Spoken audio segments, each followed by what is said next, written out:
ఏ బాటైనా పర్వాలేదంట, సమయంతో సాగటమే మన సింపుల్ సిద్ధాంతం.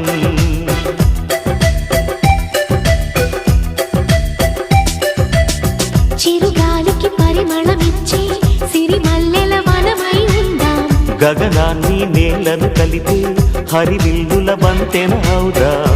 ఆనందం అంటే అర్థం మనమందా, ప్రతి పూట పాతై సాగే హుషారు సరిగమలో. ఎన్నో ఎన్నో రాగాలుండే సంగీతం కాదా, చల్లకి నవ్వుల కేరింత.